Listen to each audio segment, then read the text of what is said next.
Welcome back. This is World Insight, and I'm Tian Wei. The extended 44th session of the UNESCO World Heritage Committee will be held virtually from July the 16th to the 31st in Fuzhou, the capital of eastern China's Fujian province. The committee is responsible for carrying out the World Heritage Convention and eventually has the final say on whether a place ends up in the World Heritage List. This year, the committee will review China's Quanzhou project. At present, China has a total of 55 World Heritage sites, tied for first place with Italy. So exactly what makes a World Heritage site, and how are we working together to protect these historic places? Earlier, I spoke to Shahbaz Khan, the director of the UNESCO Regional Science Bureau for Asia and Pacific. Let's listen in. I want to tell you about this very special Hongfeng Lake. Okay, in Guizhou. In Guizhou, Oh. very beautiful, close to Guiyang City.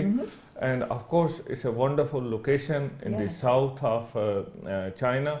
It has some very important rivers, but very importantly, it supplies water to more than 3 million people. Okay. So that's where we need to understand many things. There are more than 500 research papers which have been written on special aspects which are important for the world, how we link water and vegetation. And here you see look me, at that. those young children, very beautiful.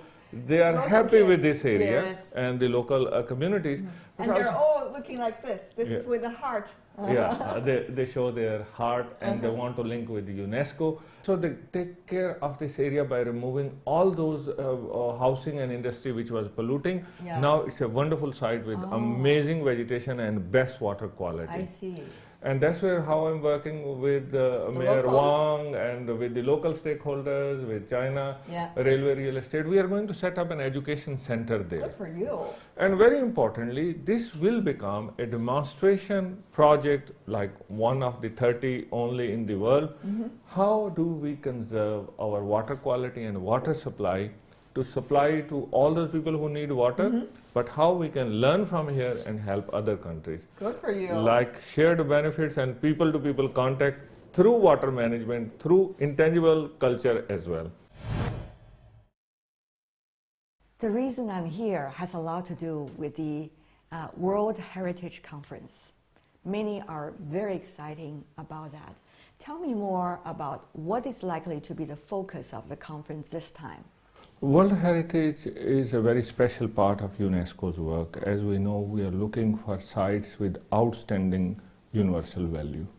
And it's the 44th session of the World Heritage Committee. One thing very special, of course, is it is in Fuzhou in China from 16th of July to 31st of July. Also, it's a very special time for the world.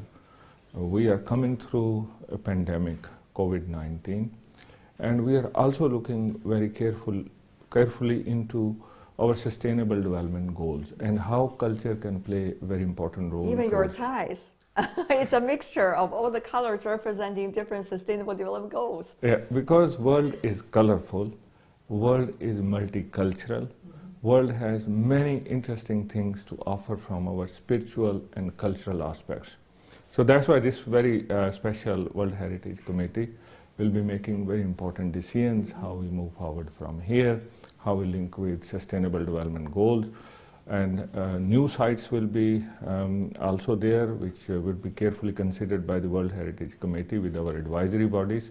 And there may be some important tough decisions for the conservation and preservation, what is needed now and what is needed for future. Dr. Khan, there has been some debates about what exactly is endangered World Heritage sites and why they are important.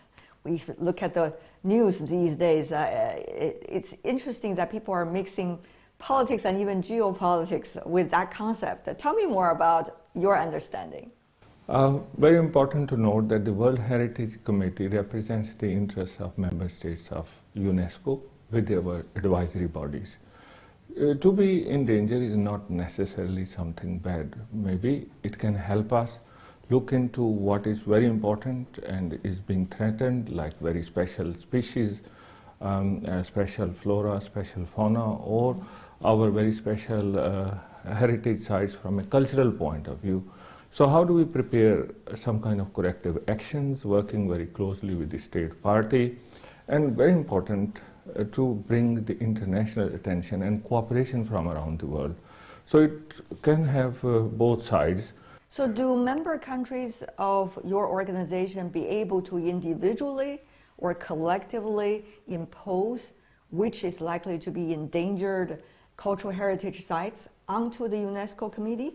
UNESCO does not represent only one member state. We bring the consensus from all of our member states, and the World Heritage Committee is very capably supported by our advisory bodies.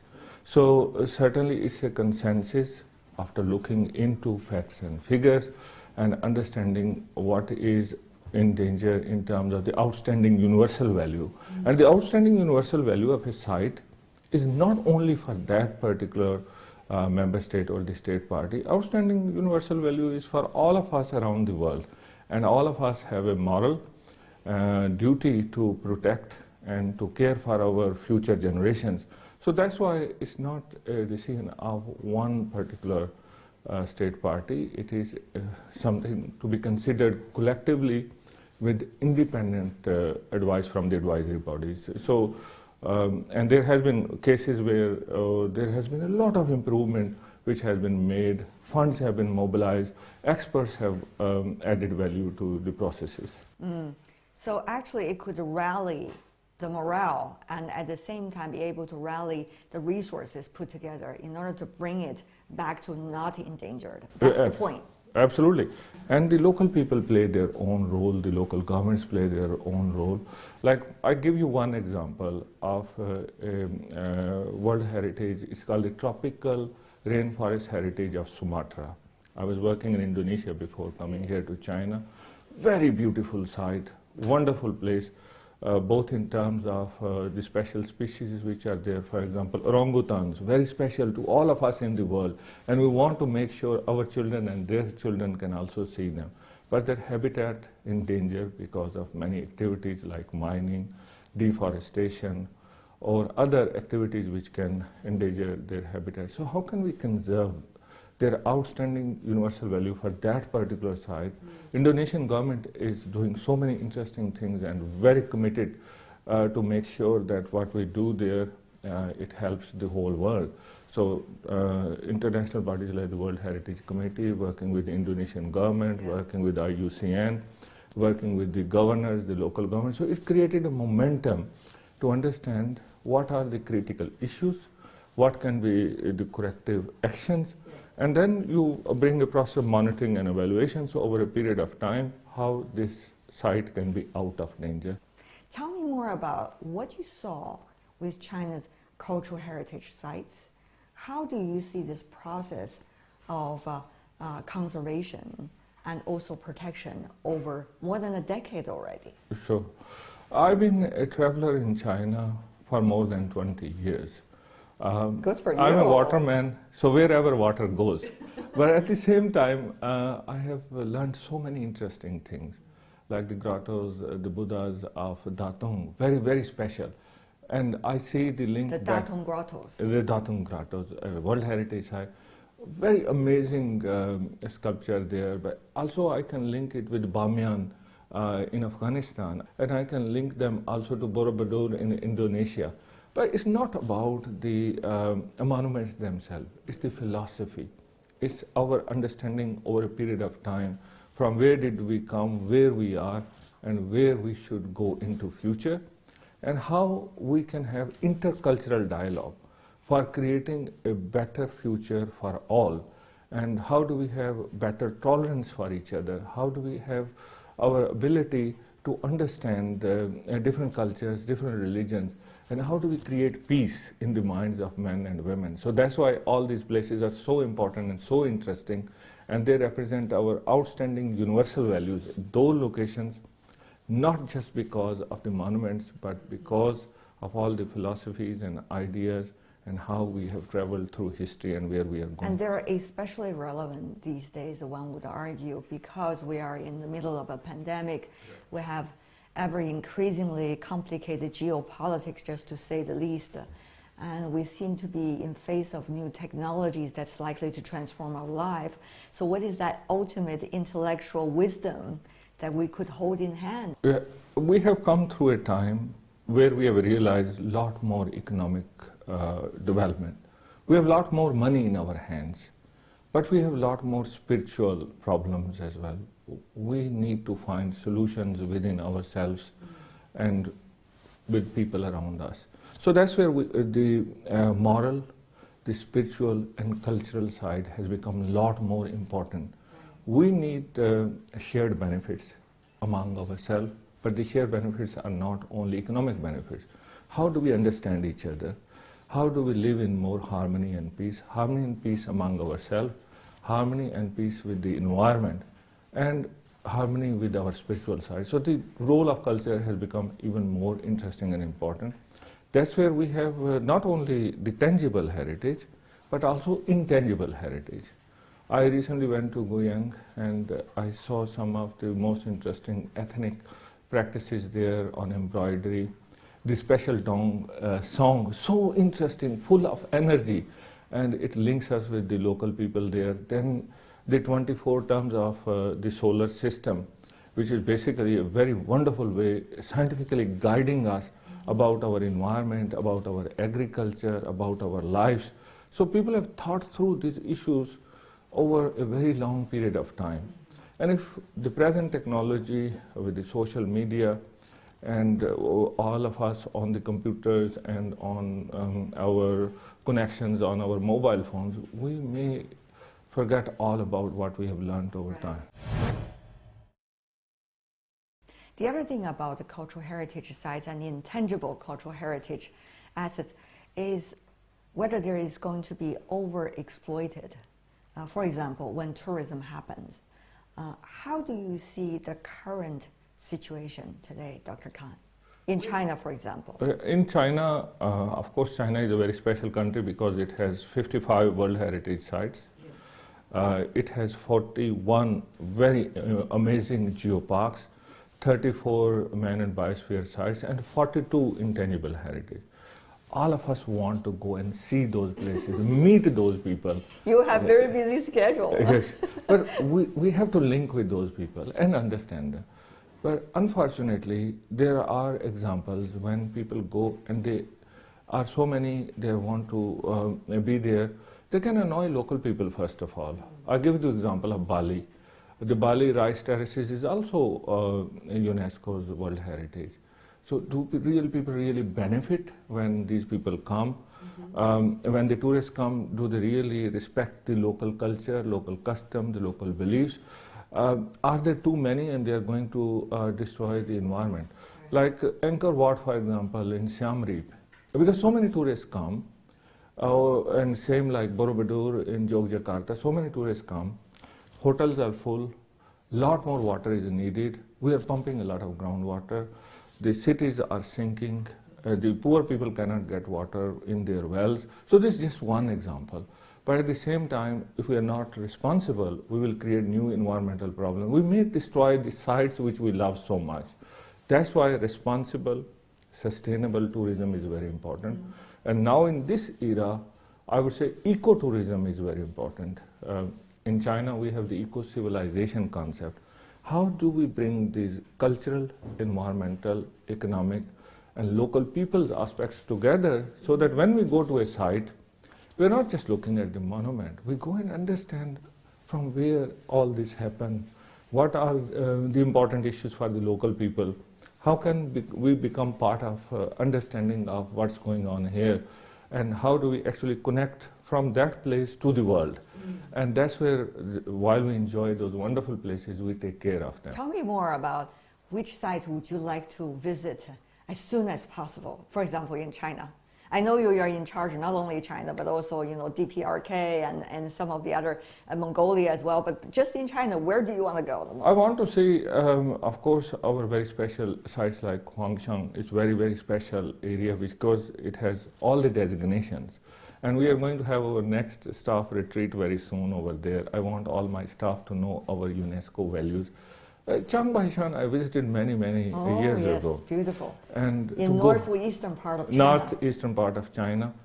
very beautiful. Every step you go, you feel like you are getting a self-achievement. And after all those thousands and steps, when you see the lake in front of you, it looks so wonderful and beautiful. And of course, it also links us with another very important country, a neighbor of China, the Democratic People's Republic of Korea. So it actually creates us this feeling we are together, we are connected, we have a very special place, Earth, and there is no second Earth. We have to take care of it. We have to take care of our natural and cultural heritage. So I want to go back to Shahbaz again. And it's especially good to visit during the summertime. Absolutely. As sooner the better. I hope you will have your dream realized. I'm sure. Because we are also organizing special kind of, you can say, the movement for the young people. So we have been working with young people in Shahbaz? In Shahbaz. Oh, how? How can they actually look into the environmental issues? How can they be part of the solutions? Within Nanjing City, we have a peace forum, which is actually bringing these different aspects together. Yes. So there are a lot of young people interested in UNESCO's work.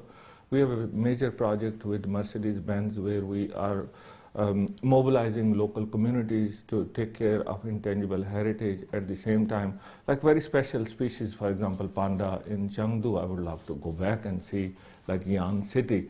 Very, very special places, but at the same time, they can help us find solutions for rural revitalization and how can we now take our economy forward, not by the GDP, but with more satisfaction for life and more respect for our spiritual and cultural values. Beautifully said.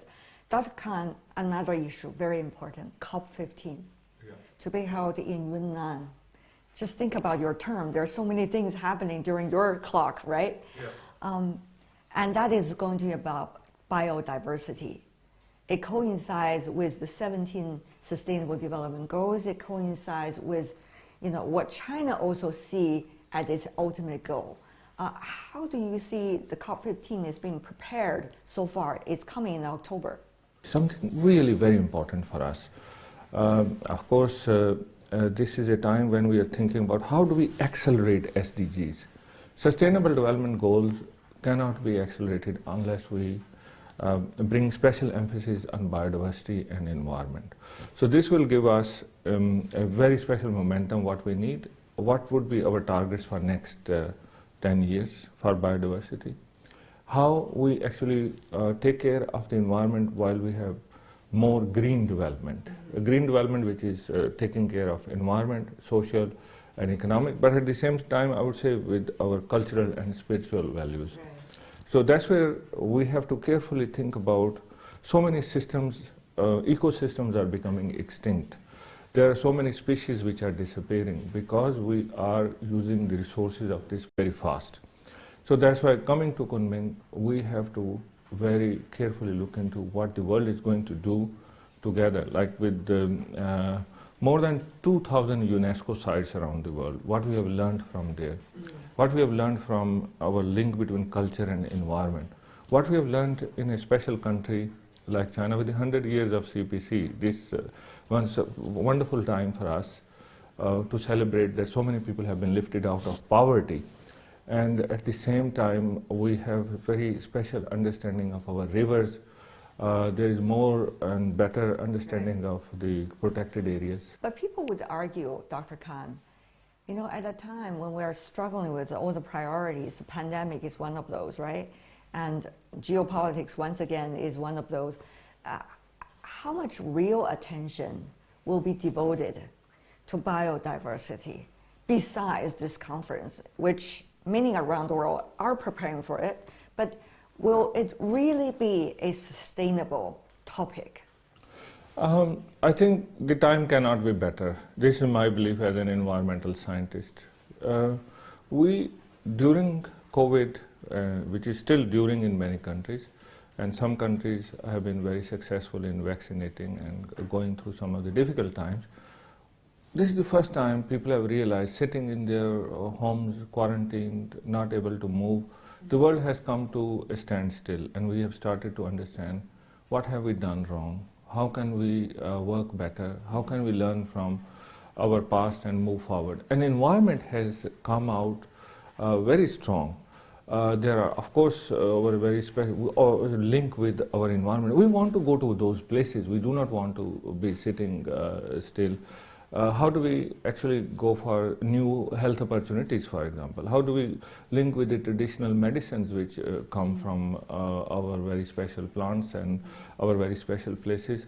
But very importantly, what it would mean if those species go extinct. So COVID has brought a very new emphasis on environment and our link with our spiritual and cultural aspects. So that's why I think this time there may be a lot more interest at the public level. It's not just a convention of parties where some people come and talk about the diplomatic, bureaucratic issues. It will affect each and every one of us, and we need a pathway to Kunming, bringing young people, bringing people who are struggling with their life on a day-to-day basis, and very importantly, how do we actually conserve, protect, and upscale these ideas to the level of the nations.